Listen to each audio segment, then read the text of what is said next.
name is Whelan. I'm the Vice President of Westchester Land Trust, and I also serve as the co-coordinator of the Hudson and Housatonic Regional Conservation Partnership.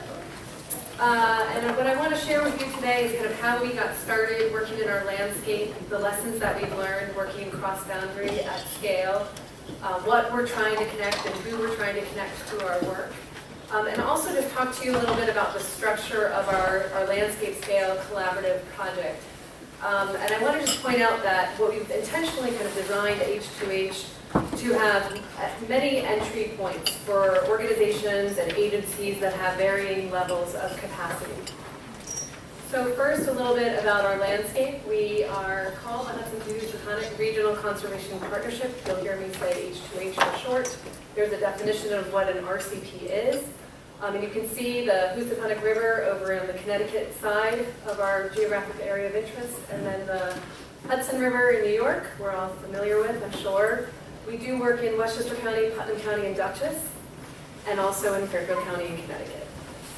We started as a grant-funded conservation initiative through the United States Forest Service back in around 2013, right at the time of the TNC resiliency data release, and we noticed that we shared some blobs of climate resilient land with our partners in Connecticut, and that's really what started the initial conversations between Westchester Land Trust and Hudson, which is an operating foundation, an arboretum based in Reading, Connecticut.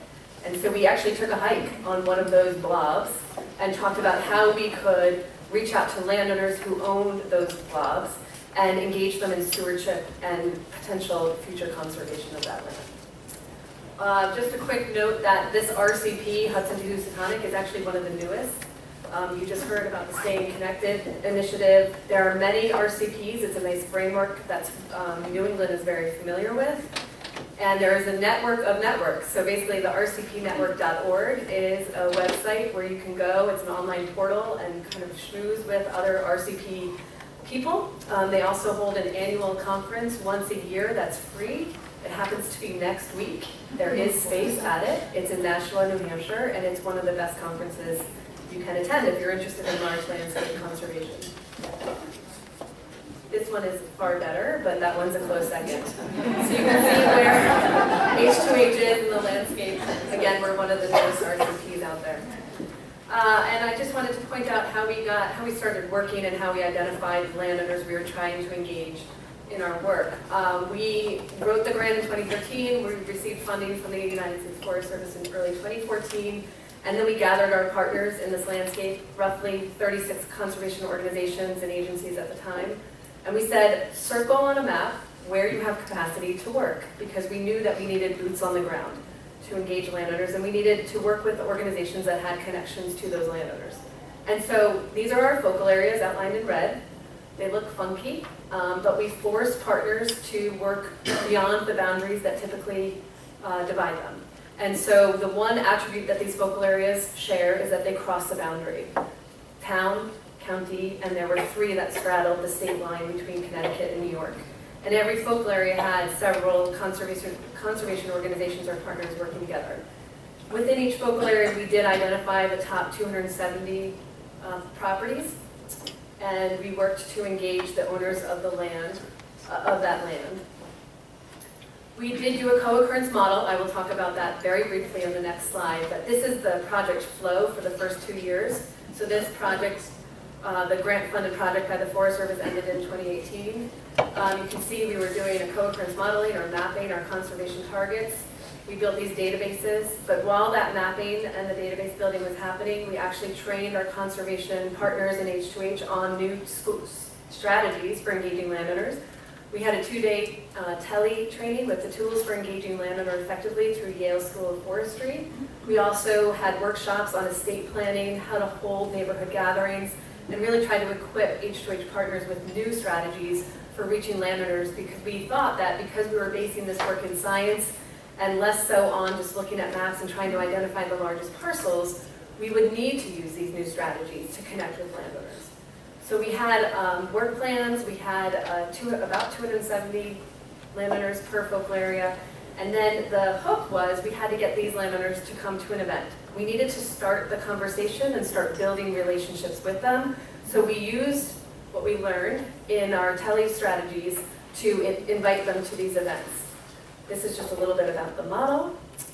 Connectivity came up both in the TNC resiliency layer and also in the proximity to protected open space layer.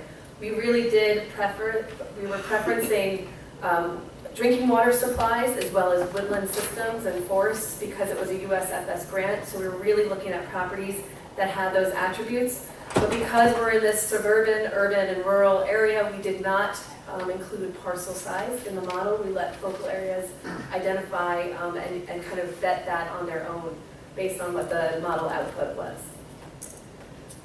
Some of the invitations to these events.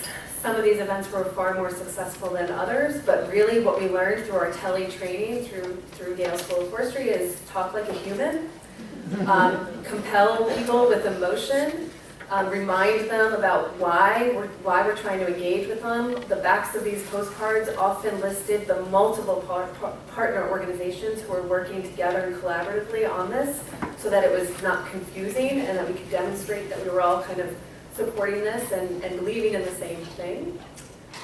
So we really were targeting, in some cases, equestrian areas. In some cases, we worked closely with an Audubon, and so you can see that we were kind of hooking landowners through their interest in attracting birds to their backyard.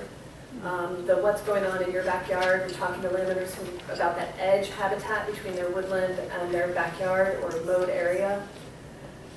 This is a part of H2H, a project that really came out of Manus River Gorge. I know Bud is here. And Rod Christie oversaw this initiative where we learned to meet landowners where they are and talk to them about things that they care about. So in this particular area in Bedford, Greenwich, and Stamford, landowners really cared about the way their land looks. Aesthetics were big. And so this Buffers for Beauty pamphlet was created with the support from a local landscape architect to talk about the fact that your buffer can be beautiful, great habitat for local wildlife, but we were also accomplishing the H2H objectives as well through this program. We had many, many events in the course of those 2 years. What we learned is that the messaging is critical, but almost more important than the message is the messenger. And so we have really started to identify ambassadors for H2H in our area, and I'll talk a little bit about that in a bit. But this H2H model was all about peer-to-peer, and we would have these woods forums where the conservation organizations would be there at these events that were held in private homes, church basements, schools, you name it. But really the dialogue was among the landowners. They came together to talk about their questions about the land, and what we learned about our landowners is that they don't have very much time. They have a lot of heart and they want to do the right thing, but they just don't know what that is sometimes. And so these peer-to-peer meetings were really impactful. These are the outcomes, but I just want to pause and just hold up the Westchester Land Trust annual report from a few years ago. This is an H2H easement that was successfully completed during the first 2 years. And the quote from this H2H landowner ambassador is, honestly, we always felt like our desire to protect our land was somewhat in vain. It was only about us, what we wanted to see endure. It was only about that vision seemed too small and insignificant, but when we became part of the Hudson to Housatonic Conservation Initiative, we got very excited.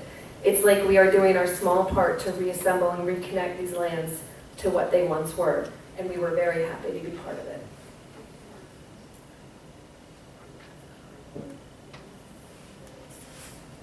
Okay, so then we started to transition into a formal RCP. We did a survey of our partners, and we learned that they would be proud if in 10 years we created a culture of conservation, protected land, engaged landowners. We talked to them about what our biggest hurdles are. Those should look pretty familiar. Common themes in the land conservation world. In early 2017, we drafted and wrote a vision, and we revised the vision for this landscape, realizing that we could take our blinders off from the original Forest Service grant, and we could expand our view to include our entire region, the Hudson to Housatonic.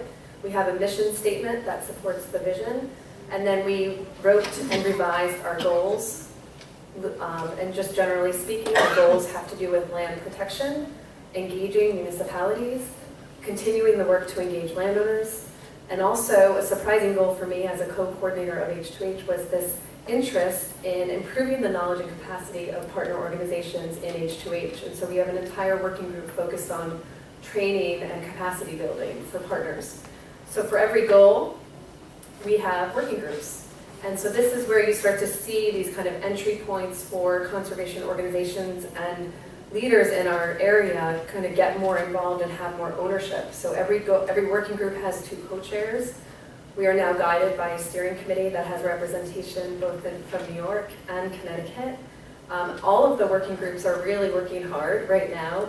I will talk a little bit more in detail about Working Group 1. Working Group 2 is coming up with best management practices and good models of success in engaging municipalities and co-leading cross-boundary meetings that have both land conservation representatives and representatives from the municipalities there. The Engaging Landowners Working Group is really focused on training and identifying these ambassadors and using them to carry our message further into communities in our region. And then, as I said, Working Group 4 is really focused on capacity building. We just actually completed an H2H partner-wide survey that really demonstrated where we have strengths and gaps, what partners want to learn about, where they want to kind of focus our professional development, and that's peer-to-peer learning within the partner network, and also bringing in experts to train us. Working Group 1 is obviously focused on land protection. There was a percent that hasn't been in that back slide. I don't know if you noticed in that. I can go back. Yeah, it says XX%. We're actually doing a strategic conservation plan right now as we speak that should be unveiled, at least the first draft, on December 6th, which is our next all-partner meeting for H2H. And that XX is we're going to start to fill in those blanks then. Within Working Group 1, we have an ad hoc GIS team, and that has 21 professionals, representatives from H2H as well as from Western Connecticut Council of Government. We have representation from Westchester County, Putnam County GIS departments. And they're running new models for us, basically, because we don't have the USFS parameters anymore. And the model that we've just decided last week to run is actually 3 different ones. We're going to be looking at our region both in the rural settings, suburban, and we are running a separate urban model. And we're figuring out right now what's going to go into the urban model, but the suburban and rural will likely have a lot of the same attributes. They'll just be weighted differently. And to get the parameters for those models, we actually pulled all the H2H partners' acquisition strategies and scoring cards, and we kind of aggregated them and figured out what partners in our region typically look to protect in their proactive land protection. For the urban model, this is quite new to everybody in H2H, and so things that we are considering are public transportation, walkability, proximity to schools and education facilities, building density, proximity to environmental justice communities. And so we are looking to kind of segment our landscape, and there's real enthusiasm from H2H partners right now because they think that and believe that what this model generates in our urban areas will expand the H2H partnership further into our more southern areas, whereas the USFS grant project really focused us in the northern part of our region. And that is where I'm going to end. I do have just this list of partner organizations at H2H right now. We do have a website, h2hrcp.org. And yeah, I'll just stop there.